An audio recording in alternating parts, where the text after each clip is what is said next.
बिस्मिल्लाहिर्रहमानिर्रहीम। अस्सलाम वालेकुम नाज़रीन, आप यूट्यूब चैनल देख रहे हैं। मैं इमरान खान हूँ। पिछले वीलॉग में मैंने आपको बताया था कि जो मामला है, एक मुअज़्ज़िज़ जज रिटायर जो गिलगित बल्तिस्तान से चीफ जज थे, जनाब जस्टिस राणा शमीम, उनका जो एक एफिडेविट है जो नोटरी पब्लिक के ज़रिए से बाद में ये मंजर आम पे आया और सारी चीज़ें अब सामने आ गई हैं। वो ये क्लेम करते हैं कि उन्होंने ये सुना कि साकिब निसार साहब ने एक मुअज़्ज़िज़ जज साहब को फ़ोन किया और उनसे कहा कि नवाज शरीफ को और मरियम नवाज को तब तक ज़मानत नहीं देनी जब तक कि इलेक्शन नहीं हो जाता। लेकिन जिन मुअज़्ज़िज़ जज साहब का वो नाम लेते हैं, वो जज साहब उस बेंच का हिस्सा ही नहीं थे जो 2 रुकनी बेंच ये केस सुन रहा था। तो ये बहुत क्लियर हो गया है। फिर नोटरी पब्लिक वही है जो मियाँ साहब का है। मियाँ साहब अपने सारे डॉक्यूमेंट्स वहीं से करवाते हैं, वहीं से इन जज साहब ने भी करवाए हैं। और मियाँ साहब जब जैसे ही गिलगित बल्तिस्तान में हुकूमत बनी थी, हुकूमत बनते ही वहाँ पे इनको बतौर चीफ जस्टिस लगाया गया था और ये 3 साल तक वहाँ पे रहे। और उसमें मियाँ साहब के करीबी ताल्लुकात आपको पता है कि वो इनके साथ भी कुछ लोग रिपोर्ट कर रहे हैं मुबैना तौर पर। अब आज के दिन का नोटिस है, देखते हैं अदालती कार्रवाई क्या होती है, उसके ऊपर फिर बाद में बात करेंगे।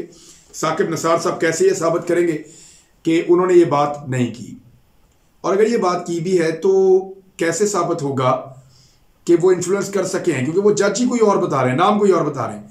अच्छा, जिन जज साहब का वो नाम बता रहे हैं वो जज साहब हैं जिनके पास केस लगा हुआ है मरियम नवाज साहिबा का। यानी मरियम नवाज साहिबा अपने इस केस से बचना चाहती हैं बड़े लंबे अरसे से। कभी वकील नहीं आता, कभी कोई और वजह, कभी कोई और वजह, कभी पेपर मजीद शामिल करने हैं, कभी हकायक मजीद लाने हैं, कभी कुछ वो इसको डिले कर रहे हैं लगातार बड़े लंबे अरसे से। और मुबैना तौर पे आने वाले चंद दिनों में अभी जो खबर है, मरियम नवाज साहिबा का ये केस उन्हीं की अदालत में लगने वाला है। तो उन जज साहब को मुतनाज़े करने की कोशिश में एक मखसूस नाम दिया गया है। हालांकि जो मज़कूरा जज साहब हैं जिनको मुबैना तौर पे फ़ोन किया साकिब निसार साहब ने, वो उस बेंच का हिस्सा ही नहीं थे जिसने मियाँ नवाज शरीफ साहब की और मरियम नवाज साहिबा की जमानतों के मामला सुने थे। जस्टिस मोहसिन अख्तर कियानी और जस्टिस गुल हसन औरंगजेब, ये 2 मुअज़्ज़िज़ जज साहबान थे जिन्होंने वो मामला सुना था। बड़ा इंटरेस्टिंग है। ये आने वाले दिनों में चीज़ें जो हैं वो और ज़्यादा खुल जाएंगी। साथ ही साथ मैंने आपको पिछले वीलॉग में कहा कि हुकूमत पाकिस्तान कामयाब हो गई है तमाम इत्तेहादियों को मनाने में, और वो तकरीबन सारी बातें मान चुके हैं। कुछ उनके तहफ़्फ़ुज़ात थे वो दूर कर दिए गए हैं, और जहाँ जहाँ से उनको जो पैगाम मौसूल होना था वो हो गया है। यानी प्राइम मिनिस्टर के साथ उनकी कोऑर्डिनेशन हो गई है, प्राइम मिनिस्टर के जो साथी हैं उनके साथ कोऑर्डिनेशन हो गई है, और अब काफ लीग और MKM को कोई एतराज़ नहीं होगा उन कवानीन की लेजिस्लेशन पर या उन कवानीन की कानून साजी पर ज्वाइंट पार्लियामेंट के सेशन में, जिसपे इनसे पहले वो अपने एतराज़ात का इजहार कर रहे थे। इमरान खान साहब ने सारी चीज़ों को पॉलिटिकली हैंडल कर लिया है, क्योंकि ये एक बहुत बड़ा चैलेंज था। हम भी पिछली वीडियो में कहते रहे हैं और ये बताते रहे हैं कि इमरान खान साहब के लिए वाकई बहुत बड़ा चैलेंज है कि इस वक्त इन कवानीन पे वो काफ लीग को और MKM को कैसे मनाएंगे। लेकिन उन्होंने इन पार्टियों को मना लिया है, और अब ये पार्टियां इमरान खान साहब के कहने के मुताबिक जो हुकूमती कानून साजी है उसमें हिस्सा लेंगी, चाहे वो कानून साजी हो इलेक्शन के रूल्स के मुतालिक, चाहे वो नैब के मामलात हों या दीगर चीज़ें हों। वो सारी चीज़ें अब रिजॉल्व होने जा रही हैं। इसमें इसकी एक सबूत भी मैं आपको दे देता हूं आज ही। यानी इससे पहले जो आपको मैंने खबर दी थी वो अपने सोर्सेज से दी थी, अब जो उसका सबूत है वो मैं आपके सामने रखने जा रहा हूं। अपोजिशन का यानी PDM का एक इजलास हुआ है, और जमीयत उलमा इस्लाम के सरबराह मौलाना फजलुर रहमान साहब की ज़ेर सदारत ये इजलास हुआ है, और इस इजलास में एक बड़ा इंपॉर्टेंट फैसला किया गया है। जो फैसला हमारी खबर के ऊपर मोहर सब्त कर रहा है वो ये है कि PDM का हुकूमती मुतनाज़े कवानीन को, क्योंकि PDM इन कवानीन को जो नैब के या इलेक्शन कमीशन के हैं या इलेक्शन करवाने के तरीक़ाकार के EVM electronic voting machine, overseas पाकिस्तानियों को वोट देने का हक, ये चीज़ों को अपोजिशन जो है वो कहती है मुतनाज़े। वो नहीं चाहते कि ओवरसीज़ पाकिस्तानी वोट डालें, और अपोजिशन नहीं चाहती कि इलेक्ट्रॉनिक वोटिंग मशीन से वोटिंग हो। तो ये एक तनाज़ा है। तो PDM का हुकूमती मुतनाज़े कवानीन को सुप्रीम कोर्ट में चैलेंज करने का फैसला। यह है जी खबर, सुप्रीम कोर्ट में चैलेंज करने जा रही है पीडीएम। क्यों? क्योंकि उनको यह पता है कि पार्लियामेंट के ज्वाइंट सेशन में वो इनको रोक नहीं पाएंगे। यानी अगर पीडीएम को यह लगता कि इत्तेहादी इमरान खान के साथ नहीं है, या उनको यह लगता कि इत्तेहादी उनका साथ देंगे काफ लीग और एमकेएम, तो वो बड़े आराम से ये कह देते कि ठीक है आप लाएं ज्वाइंट सेशन के अंदर, हम इसको रोक के दिखाएंगे। लेकिन उनको पता है कि वहां पे रोकना अब मुमकिन नहीं रहा, हुकूमत अपनी ताकत इकट्ठी कर चुकी है। लिहाजा रोकने का रास्ता अब यह है कि सुप्रीम कोर्ट में जाओ और वहां पे चैलेंज करो। इससे पहले भी जो पार्लियामेंट की लेजिस्लेशंस हैं वो सुप्रीम कोर्ट में चैलेंज होती रही हैं। देखें, ये मामला हर मामला नहीं जा सकता, लेकिन वो मामला जो आइन की बुनियादी रूह से मुतसादिम हो।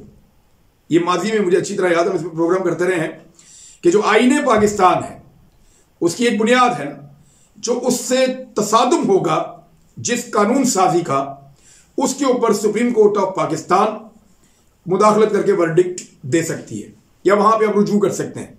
लेकिन जिन मामलात का पॉलिसी से ताल्लुक है, जिन मामलात का ताल्लुक एडमिनिस्ट्रेशन के साथ है, या जिन मामलात का ताल्लुक आइन की बुनियादी रूह से वो मुतसादम नहीं है जो मामलात, उसमें नॉर्मली अदालत मुदाखलत ऐसे नहीं करती है, अदालती फैसले उस पर नहीं आते। ये एक वर्चुअल इजलास था जो पीडीएम का हुआ। इसमें आप देख लें मौलाना फजलुर रहमान साहब, नवाज शरीफ साहब, बाकी सारे छोटी बड़ी पार्टियां, ये सब इकट्ठे होकर बैठे हुए हैं। इन्होंने सियासी सूरत हाल का जायजा लिया है और हुकूमती मुतनाज़ कवानीन को सुप्रीम कोर्ट में चैलेंज करने का फैसला कर दिया है। इसके बाद इन्होंने कहा कि स्टेडिंग कमेटी जो है उसका भी इजलास बुलाया जाए। फिर कुछ चीज़ें इन्होंने तय कर लिया आपस में कि हमने कहाँ कहाँ पे जलसे किस किस तरीके से करने हैं, और जो टास्क है मुख्तलिफ लोगों को वो दिया गया। उसके अलावा लॉन्ग मार्च के हवाले से भी बातचीत की गई है। एमकेएम को भी ब्रीफिंग दे दी गई, काफली को भी ब्रीफिंग दे दी गई इलेक्ट्रॉनिक वोटिंग मशीन के ऊपर, और उन्होंने हुकूमत का साथ देने का ऐलान भी कर दिया है। यानी जो खबर मैंने आपको पिछले व्लॉग में दी थी कल रात को, वो ये थी कि अब सारे इकट्ठे हो गए हैं और सारे इमरान खान के पीछे दोबारा चलने वाले हैं, जैसा कि पहले 3 साल वो चलते रहे हैं। लिहाजा इमरान खान साहब अपनी ये एक बड़ी अहम तरीन कानून साजी, जिसपे अगला इलेक्शन टिका हुआ है कि इलेक्ट्रॉनिक वोटिंग मशीन आ जाए और ओवरसीज पाकिस्तानी जो 90 लाख से ज्यादा हैं उनको वोट डालने का हक मिल जाए। ये इमरान खान साहब की इलेक्शंस के लिए लाइफलाइन है, और उस पर परसों अगर वो कामयाब हो जाते हैं तो अगले इलेक्शन के लिए उनकी पार्टी एक बड़ी मजबूत पार्टी दोबारा बन सकती है, क्योंकि ये दो चीजें उनको सपोर्ट कर रही हैं। और पीडीएम की जमातें इन दो चीजों से भाग रही हैं। ना वो चाहते हैं कि ओवरसीज वोट डालें, ना वो चाहते हैं कि इलेक्ट्रॉनिक वोटिंग मशीन आए। कुछ और खबरें हैं इसमें। नवाज शरीफ साहब पर 80 लाख पाउंड जो जुर्माना है उसकी वसूली के लिए हुकूमत दोबारा मुतहर्रिक हो गई है, और जुर्माने की वसूली के लिए उनकी इमलाक की नीलामी के लिए हुकूमत मुतहर्रिक हो गई है। अब उनका जो रायगढ़ वाला रकबा है उसको बेचा जाएगा। रायगढ़ का इनका बहुत बड़ा महल है, उसके साथ बहुत सारी इनकी ज़राई ज़मीन है, वहां पे इन्होंने फार्म हाउसेस बनाए हुए हैं, और वहां बाहर जो है वो एक नोटिस लगा दिया गया है। उसकी तस्वीर आप देख लें, ये मियाँ साहब का रायगढ़ वाला घर है, उसके बाहर सड़क के ऊपर ये एक लाइट लगी हुई है, अंदर बाहर जाने का जो एरिया है वहां पे ये रुकावट है, कोई लाइट है गालिबन।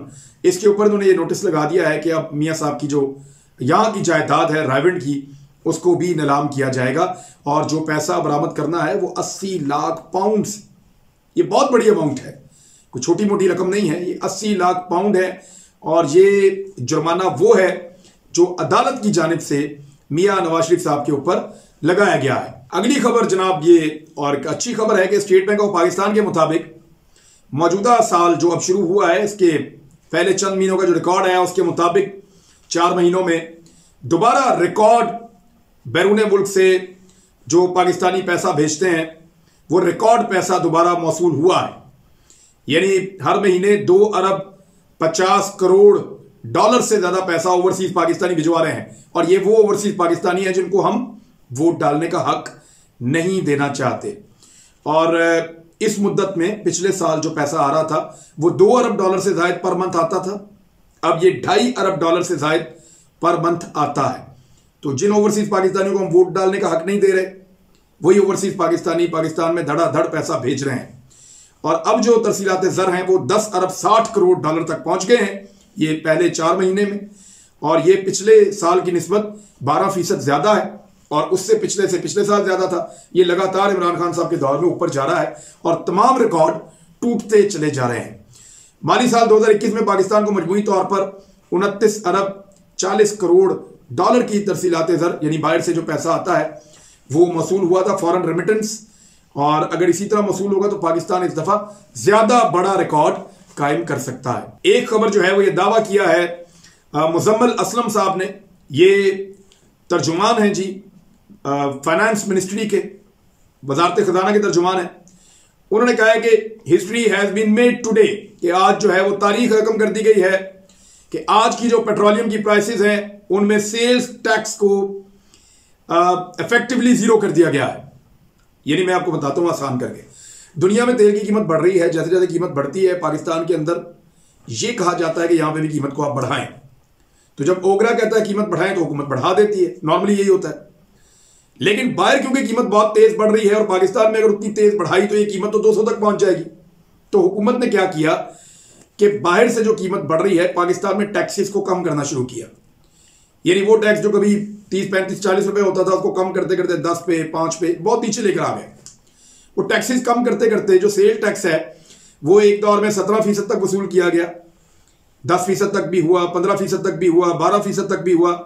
ये हुकूमत उसको कम करते करते 0 पे ले आई और इस मरतबा उन्होंने पेट्रोलियम मसनूआत की कीमतों में इजाफा नहीं किया है। जो समरी आई उसमें 8 रुपए से जायद का इजाफा जो है वो मुख्तलिफ मसनूआत का मुख्तलिफ इजाफा था, लेकिन 8 रुपए तक का इजाफा कहा गया था उस समरी में। लेकिन इमरान खान साहब ने पेट्रोलियम मसनूआत की कीमतों में इजाफा नहीं किया, जबकि सेल टैक्स को ये पहली मरतबा ये तारीख में 0 कर दिया है बकौल हुकूमती तर्जुमान के। 2 और बड़ी अच्छी खबरें हैं। एक तो ये है कि पाकिस्तान ने बड़ा शानदार एक तैयारा जो है वो मुतारिफ करवाया है दुनिया को। ये एक एयर शो जिसमें पाकिस्तान अपना तैयारा लेकर गया। ये जदीद तरीन मुख्तलिफ मल्टी रोल एयरक्राफ्ट है और जबरदस्त तैयारा है। पाकिस्तान ने एयर शो में जदीद तरीन मल्टी रोल किरदार का हामिल तैयारा मुतारफ करवा दिया। तैयारा क्राक्रम 8NG Pakistan aeronautical complex Kamra की तख्लीक है, यानी पाकिस्तान ने बनाया है, पाकिस्तान का बनाया हुआ तैयारा है। और पाकिस्तान ने उसको जो एक एयर शो हुआ है मिडिल ईस्ट में वहां पे पाकिस्तान ने उसको मुतारिफ करवाया। जराये के मुताबिक क्राक्रम 8 नेक्स्ट जनरेशन तैयारा है।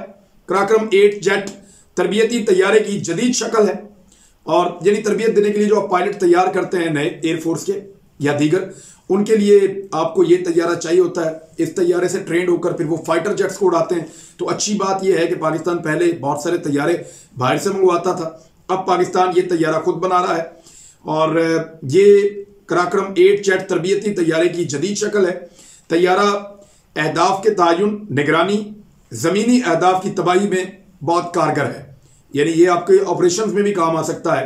ये F-16 की तरह या रफाल की तरह तेज तो नहीं है, ना ये JF-17 थंडर ब्लॉक 3 की तरह है, ब्लॉक 2 की तरह भी नहीं है। वो बड़े महंगे और बड़े जदीद तैयारे हैं, लेकिन इसके बावजूद ये एक जदीद तैयारा है, ये एक बेहतर तैयारा है। ये तरबियत में काम आता है, मुख्तलिफ ऑपरेशन में काम आ सकता है।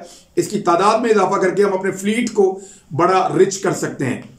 क्राक्रम 8 नेक्स्ट जनरेशन तैयारा 4.6 टन वजन के साथ ले जाया जा सकता है। जराये का कहना है कि जहाज पर महदूद फासले तक फिजा से फिजा में दागने के लिए मिसाइल नस्ब हो सकते हैं। तैयारे पर गन्स लग सकती हैं, रॉकेट लॉन्चर लग सकते हैं, लेजर गाइडेड बम भी नस्ब किए जा सकते हैं।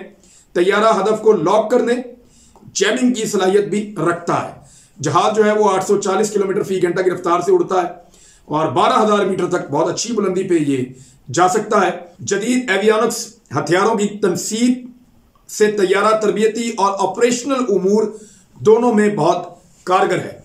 इस तैयारे की कीमत इंतहाई कम है, यानी पाकिस्तान को यह सस्ता पड़ता है, पाकिस्तान खुद बना रहा है। इसकी मुरम्मत बड़ी आसान है, जदीद टेक्नोलॉजी से ये लैस है और कारकर्दगी में बेहतरीन है। पाकिस्तान एरोनॉटिकल कम्प्लेक्स कामरा का तरबियती तैयारा सुपर मशाक भी एयर शो का हिस्सा बना। ये दुबई एयर शो आपको पता है होता है, तो पाकिस्तान अल्हम्दुलिल्लाह अपने तैयारे लेकर जाता है, अपनी नई चीजें दुनिया के सामने मुतारफ करवाता है। पहले JF-17 थंडर, उसके बाद उसका ब्लॉक 2, फिर ब्लॉक 3 और अब जो है वो ये एक और तैयारा, एक कम कीमत तैयारा, इफेक्टिव तैयारा, लड़ने के काबिल भी है, तरबियती तैयारा भी है। और दुबई एयर शो गुज़िश्ता रोज 14 नवंबर से शुरू हुआ है और 18 नवंबर तक ये जारी रहेगा। एक बड़ी अच्छी खबर है। इससे भी अच्छी खबर आपको देता हूं, आईसीसी ने T20 वर्ल्ड कप 2021 की टीम का ऐलान कर दिया। ये जो T20 वर्ल्ड कप 2021 की टीम है, यानी ये वर्ल्ड टीम है, वर्ल्ड 11 वो बनाते हैं, और वर्ल्ड कप के बाद उन्होंने जो टीम बनाई है, जिसका ऐलान किया है, उसके जो कैप्टन है वो बाबर आजम है ना। मजे की खबर, यानी इंडियन एक भी प्लेयर नहीं है, वार्नर है, बटलर है, इसमें श्रीलंकन प्लेयर हैं, साउथ अफ्रीका के प्लेयर्स हैं, इंग्लैंड के हैं, ऑस्ट्रेलिया के हैं, ये मुल्कों के प्लेयर्स में मौजूद हैं। जाम्पा है इसमें, जोश है इसमें, बोल्ट है और दीगर प्लेयर्स हैं। एक भी इंडियन खिलाड़ी इसके अंदर शामिल नहीं है। ये वक्त आ गया इंडिया के ऊपर, एक भी इंडियन प्लेयर आईसीसी की जो T20 की वर्ल्ड 11 बनी है उसके अंदर इंडिया का कोई प्लेयर शामिल नहीं है, और इस टीम का कैप्टन, पाकिस्तानी कैप्टन बाबर आजम है। यानी पूरी दुनिया से उन्होंने टीम बनाई और कैप्टन बाबर आजम को बनाया। ये पाकिस्तान का एक बहुत बड़ा एहसास है, और बाबर आजम ने साबित किया है कि वो एक दलेर और बेहतर कप्तान है जो वर्ल्ड 11 की क़यादत भी कर सकता है। पाकिस्तानियों को मुबारक हो। अब तक के लिए इतने, अपना ख्याल रखिएगा, अपने इस चैनल का भी। अल्लाह हाफ़िज़।